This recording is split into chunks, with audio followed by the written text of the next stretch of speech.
जब मैं 12 साल का था तो मैंने स्कूटर चलाना सीख लिया था। वैसे लाइसेंस की उम्र 18 साल तब भी होती थी, पर हमें पता नहीं था। हम एक छोटे शहर में थे, वहां हर व्यक्ति चलाता था 12 साल की उम्र में, तो हम भी चलाते थे। तो 12 में सीखा, पैर नीचे नहीं लगते थे।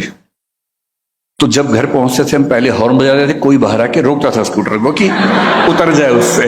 हम ब्रेक लगाते थे, बड़े भाई रोक लेते थे कि चलो उतर जाओ स्कूटर से। हम वैसे चलाते थे स्कूटर 12 की उम्र में। तो मुझे सिखाया था मुझसे जो नेक्स्ट, मैं सबसे छोटा हूं, दो बड़े भाई हैं, तो जो बीच वाले भाई हैं उन्होंने सिखाया था। बड़े विनम्र हैं, इतने विनम्र हैं कि उनके साथ मुझे लगता है कि मैं बड़ा भाई हूं, जबकि वो मुझसे बड़े हैं, क्योंकि वो बहुत विनम्र हैं, बहुत अंतर्मुखी हैं। उन्होंने मुझे सिखाया, बढ़िया सिखा दिया, और मैं फर चलाने लगा स्कूटर। जब 15-20 दिन हो गए, तब बड़ी हिम्मत करके मैंने बड़े भैया को बताया कि भैया मैंने स्कूटर सीख लिया है। बोले अच्छा, चलो देखते हैं। बड़े भैया वैसे ही जैसे बड़े भैया होते हैं, पिताजी की फोटोकॉपी। तो वो पीछे बैठ के बोले चलाओ। अब 15 दिन का मेरा अभ्यास ठीक ठाक था स्कूटर का, और मैं छोटी गलियों में ऊपर नीचे ऐसे ऐसे करके सब चला चुका था, वीडियो गेम जैसा। अब मैंने स्टार्ट किया क्लच। आज की जनरेशन पता नहीं क्लच गियर समझती होगी या नहीं, क्योंकि आजकल तो वो जो आप समझते हो तो बटन दबाया और झूम के चल पड़ा। उस समय ऐसा नहीं होता था। उस समय पहले स्टार्ट करना अपने आप एक प्रोसेस था, किक मारनी पड़ती थी, फिर क्लच दबाएंगे, पहला गियर लगाएंगे, फिर धीरे धीरे क्लच छोड़ना, उसी गति से स्पीड देनी है।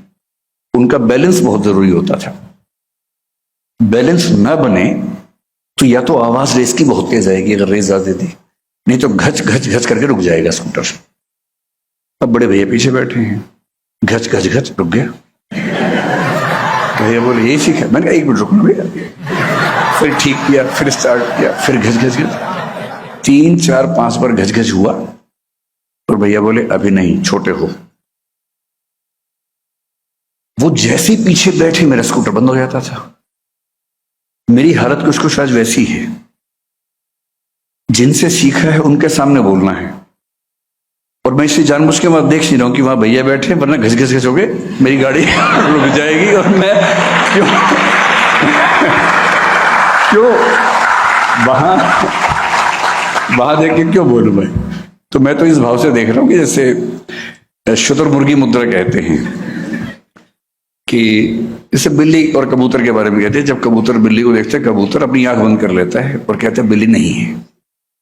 तो कुछ कुछ मैं उसी मुद्रा में आज हूं। उन 3 महीनों में क्या हुआ, असली सवाल यह है। सर ने बड़े विनम्रता वाले भाव से एक इंटरव्यू में कहा कि बरगद के पेड़ में पानी मैंने दिया था थोड़ा सा, इतनी ही मेरी भूमिका है। यह बात सही है कि किसी व्यक्ति के किसी के जीवन में भूमिका दरअसल इसी तरह की होती है कि किसी को आपने पानी दिया, खाद दी, न्यूट्रिएंट्स दिए, यही भूमिका हो सकती है। सवाल यह है कि पानी कब दिया था और कितना दिया था, और पानी केवल पानी था या उसमें न्यूट्रिएंट्स भी शामिल थे। वो पानी उस समय मिला जिस समय पानी की सबसे ज्यादा जरूरत थी, जब सूखा पड़ा हुआ था, जब जड़ें सूख चुकी थी। सूख क्या गई थी, गीली हुई ही नहीं थी कभी। और उस समय जब पहली पानी की बौछार अंदर पड़ी और लगा अच्छा पढ़ाई ऐसे भी होती है, पढ़ाई में समझना भी होता है, साहित्य का संबंध इतिहास से भी होता है, फिलॉसफी से भी होता है, सोशियोलॉजी से भी होता है, इकोनॉमिक्स से भी होता है। इकोनॉमिक्स तय करती है कि साहित्य कैसा होगा किसी देश का, किसी समाज का। और तब समझ में आया कि अलग अलग विषय, अलग अलग डिपार्टमेंट तो नाम नाम के हैं, दरअसल तो एक ही चीज को पढ़ने के भिन्न भिन्न तरीके हैं। इसलिए जो इंटरडिसिप्लिनरी अप्रोच आज हम बोलते हैं कि बहुत जरूरी है, मैंने पहली बार जहां से सीखी वो सर से सीखी।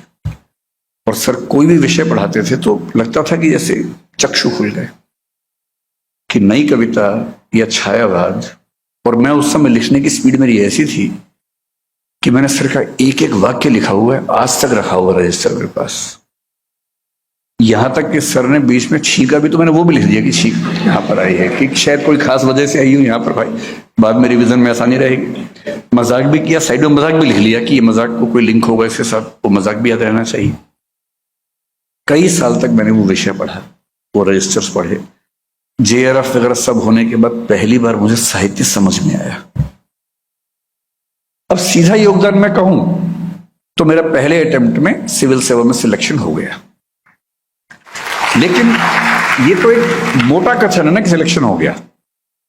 इसमें सूक्ष्म कथन ये है कि दो वैकल्पिक विषय होते थे मेरे पास, हिंदी साहित्य था और समाजशास्त्र था। दोनों का 600 नंबर का पेपर था। अगर मैं ये कहूं कि मेरा उन दोनों विषयों से सिलेक्शन हो गया तो ये अधूरी बात है, जब तक मैं ये ना बताऊं कि समाजशास्त्र में 600 में से 247 नंबर थे और हिंदी साहित्य में 600 में से 343 नंबर थे। और इस अंतर की एकमात्र वजह यह थी कि मैंने सर की क्लास से पढ़ाई की थी। इससे मैं कैसे कह दूं कि कोई योगदान नहीं है या बरगद में केवल पानी का योगदान है। उस पानी में कितना पोटेशियम था, कितना मैग्नीशियम था, कितना नाइट्रोजन था या नाइट्रेट था, ये भी तो देखना पड़ेगा। लेकिन ये फिर भी ठीक है। मेरे लिए सिविल सेवक बनना ना मुझे पहले बहुत रोमांच था ना बाद में रहा। मैं तो हरियाणा से हूं जहां आईएएस का मतलब उस समय लोग समझते भी नहीं थे, अब तो समझने लग गए हैं, तब नहीं समझते थे। तब बोलते थे कि अरे ना पटवारी बनते तो अच्छा रहता, वो ऐसा भाव रहता था। तो मुझे नौकरी से लगाव भी नहीं था, मैंने फिर नौकरी छोड़ भी दी, पढ़ने पढ़ाने की इच्छा हुई। जो असली योगदान है वो दूसरा है। ये तो छोटी बात थी, नंबर आ गए, नोट्स मैंने पढ़ लिए, याद कर लिया, लिख दिया, नंबर आए, बड़ी बात है। एक अच्छी नौकरी मिली, उसका सम्मान आज तक मुझे हर जगह मिल जाता है कि सिविल सर्वेंट रहे हैं, जैसे पता नहीं क्या बात हो गई, लेकिन सम्मान मिल जाता है। उसके बाद मेरे अंदर एक भूख पैदा हुई। जो व्यक्ति विश्वविद्यालय में केवल इलेक्शन लड़ने के लिए आया हो, उसकी इलेक्शन से अरुचि हो गई। जिसका पर्पस रहा हो कि दूसरा प्रेसिडेंट, उसके बाद दिल्ली का सीएम, फिर भारत का पीएम बनना है, उसको पार्षद, विधायक और सांसद होने से अरुचि पैदा हो गई। और रुचि किससे पैदा हो गई? पढ़ने से। अब मुझसे लोग पूछते थे जीवन में क्या करना चाहते हो? पढ़ना चाहता हूं। मैंने यूपीएससी में 2-3 विषय सिर्फ इसलिए बदले कि इसी बहाने इसे पढ़ लूंगा। हालांकि ऐसा करने से मेरी सफलता और मुश्किल होती गई, पर चाहिए किसको थी? नहीं चाहिए थी। समाजशास्त्र पढ़ा, दिमाग खुल गया। फिलॉसफी पढ़ा, दिमाग खुला। पॉलिटिकल साइंस पढ़ा, बाद में एलएलबी किया, लॉ किया, सब कुछ पढ़ने का मन किया। आज भी पढ़ता हूं। और आज मेरी स्थिति यह कि किसी भी विषय को पढ़ते हुए मैं हर विषय से उसको लिंक कर पाता हूं, तो इसलिए कि उसका बीज सही समय पर पानी के साथ उस पेड़ के अंदर एक सही माली ने डाल दिया था। और ये तो संयोग की बात है कि मैं जिस जमाने में 40-45 का हुआ, उस जमाने में यूट्यूब आ गया, और सर जिस जमाने में हुआ तब यूट्यूब नहीं आया था। इतनी सी बात है। मुझे लोग ज्यादा जानने लग गए, तो इसमें यूट्यूब का योगदान है, मेरा नहीं। मैं भी एक बंद क्लासरूम में 25 साल से पढ़ा ही रहा था। कौन जानता था? कोई नहीं पूछता था। पर क्योंकि मैं निजी क्षेत्र में हूं तो वहां वीडियो बनाना आसान काम था। कॉलेज में ये संभव नहीं है, व्यावहारिक नहीं है। इसलिए कौन कितना प्रसिद्ध है ये तुक्के की बात है, संयोग की बात है। और प्रसिद्धि से कोई ये समझने लगे कि मैंने बहुत तीर चला दिया है, ऐसा घमंड अगर किसी को हो जाए, उससे बड़ा निपट मूर्ख कोई हो नहीं सकता है। और ये बात जिंदगी में कभी भूलना नहीं चाहिए कि मैं जो कुछ भी हूं कैसे बना। सर ने मुझे जो कवि सबसे गहराई से पढ़ाया वो कबीरदास थे, और कबीरदास आज तक मेरे प्रिय कवि हैं। मुझे पूरे हिंदी साहित्य में एक कवि चुनना हो, हालांकि दुविधा होती है कबीर तुलसी के बीच में मुझे। फिर मैंने एक कविता सुन ली, उन दोनों के बारे में तो और दुविधा होने लग गई। कैसे कहूं कि कविता मेरी खींचे नई लकीर, कैसे कहूं कि कविता मेरी खींचे नई लकीर, मेरे 2 बाप हुए हैं तुलसी और कबीर। एक नहीं, 2 बाप हुए। दोनों सर ने पढ़ाए, मतलब सर ने सारे कवि पढ़ाए, इन 2 को विशेष रूप से पढ़ाया। तुलसीदास मेरे बहुत प्रिय कवि हैं, और वो सिर्फ सर की बदौलत है। कबीर तो मैं फिर भी थोड़ा पहले से रुचि रखता था। कबीरदास को पढ़ते हुए बहुत सारे दोहे, सर को बहुत सारी पंक्तियां याद रहती है कविता की। सर से प्रेरणा लेके मैंने भी खूब रटा। मुझे भी 500-1000 कविताएं छोटी छोटी आज याद हैं, तो प्रेरणा वहीं से आई थी। कबीर को पढ़ाते हुए सर ने एक बड़ी गहरी बात कही कि एक समय तक आदमी दुनिया के बताए रास्तों पर अंधानुकरण करता हुआ चलता है, अंधा होकर चलता है।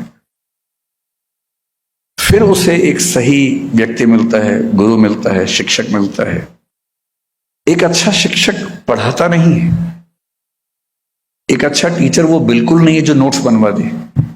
एक अच्छा टीचर वो बिल्कुल नहीं है जो बता दे कि रोमिला थापर ने ये कहा है और डीडी कोशाम्बी ने ये कहा है। ये तो सामान्य बात है। चैट जीपीटी के जमाने में कौन पूछता है इन सब बातों को?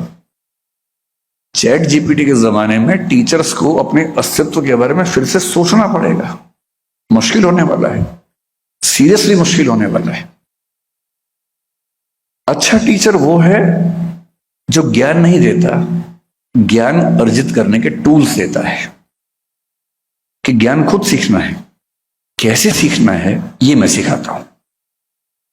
और तब सर ने एक दोहा सुना है कबीरदास का, जो आज तक मेरे सबसे प्रिय दोहों में से एक है।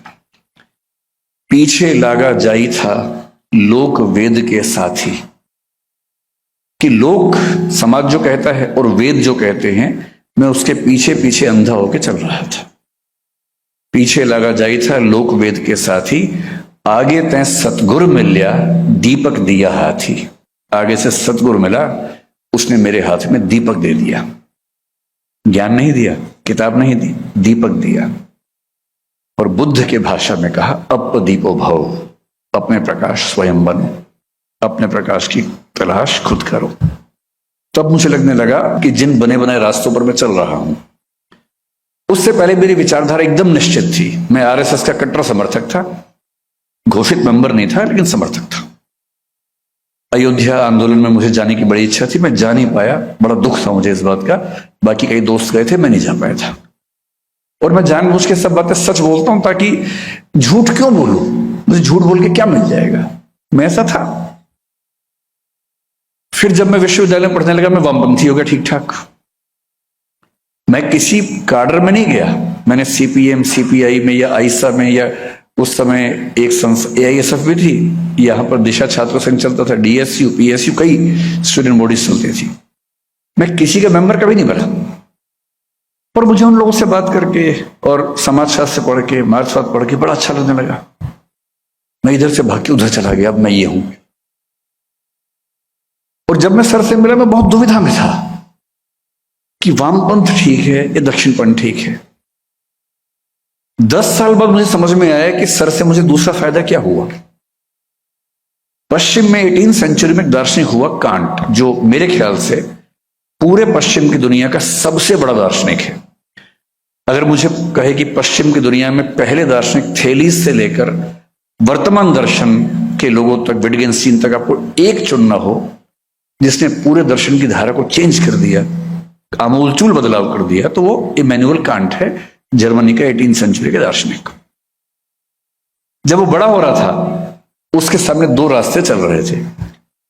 एक को रैशनलिज्म या बुद्धिवाद कहते थे, एक को एम्पेरिसिज्म या अनुभववाद कहते थे। रैशनलिज्म में लाइबनिज नाम के एक बहुत प्रख्यात चिंतक चल रहे थे, अनुभववाद में ह्यूम बहुत प्रख्यात चिंतक थे, इंग्लैंड के थे। कांट ने लिखा कि मैंने लाइबनिज को पढ़ा, मुझे लगा ये तो अंतिम सत्य है, इससे बड़ा सत्य क्या हो सकता है, और मैं उसके पीछे चलने लगा। इसी बीच में ह्यूम की किताब मेरे हाथ आ गई, और ह्यूम को पढ़ा तो मुझे लगा अरे यार, वो तो ऐसे ही बोल रहा था, अंतिम सत्य तो ये है। तो कुछ दिन में अनुभववादी बना रहा। कुछ दिन बाद फिर लाइबनिज को पढ़ा तो मुझे लगा नहीं, यही है अंतिम सच, यही है। फिर ह्यूम को पढ़ा तो लगा ना, इससे अंतिम कुछ हो ही नहीं सकता है। और फिर वो लिखता है, इस कंफ्यूजन से मैं इतना परेशान हुआ, इतना परेशान हुआ, अंत में मैं समझ गया कि अपना ही रास्ता बनाना होगा। और वहां से एक नई थॉट पैदा हुई जिसको क्रिटिसिज्म कहते हैं, समीक्षावाद कहते हैं, जो पश्चिम के दर्शन की सबसे गहरी थॉट बनकर उभरी। सर से मिलने से पहले मैं भी दक्षिण पंथ वाम पंथ के बीच में झूलता था, कभी ये खींचता था, कभी वो खींचता था। फेमिनिज्म पढ़ा तो फेमिनिस्ट हो गया कुछ दिनों के लिए। अंबेडकर बात पढ़ा, मैंने कहा अरे अंतिम सच तो ये था, ये कहां छुपा हुआ था। संतुलन नहीं था। और जब बहुत सारे विचार आपको खींच रहे हैं और आप संतुलित ना हो तो आप क्या होगा, घंटे के हिसाब से आप अलग अलग वाद के शिकार होते रहते हैं। सुबह आप संघवादी थे, शाम को मार्क्सवादी हो गए हैं, दोपहर को फेमिनिस्ट होते हुए निकले हैं, रात को किसी से बात हुई अम्बेडकरवादी हो गए थोड़ी देर के लिए। बैलेंस बन ही नहीं पा रहा। सर के अंदर जो बात मुझे सबसे अच्छी लगती है वो ये कि मैंने पहली बार किसी को देखा जीवन में कि कोई व्यक्ति कार्ल मार्क्स के बारे में बात करते हुए उतना ही सहज जितना सिगमंड फ्रॉइड पे बात करते हुए, जितना चार्ल्स डार्विन पे बात करते हुए, उन सबकी किताबों का रेफरेंस देके उनकी थॉट्स पर बात करना। मुझे लगा कि जब तक मैंने दुनिया को पढ़ा ही नहीं तब तक किसी एक रास्ते पर चल के हीरो बनना कि यही सही रास्ता है, कितनी बड़ी मूर्खता है। और उस दिन से आज तक मैं ऐसी किसी भी मूर्खता से बचा हुआ हूं। मैं किसी विचारधारा का समर्थक नहीं हूं, ना होऊंगा। मैं विचार लेके चलूंगा, धारा में नहीं बहूंगा। और विचार के साथ जीना है, धारा में नहीं बहना है। ये बुनियादी समझ उसी पानी के गिलास में थी जिसको सर ने कहा कि बरगद में डाल दिया था। वहीं से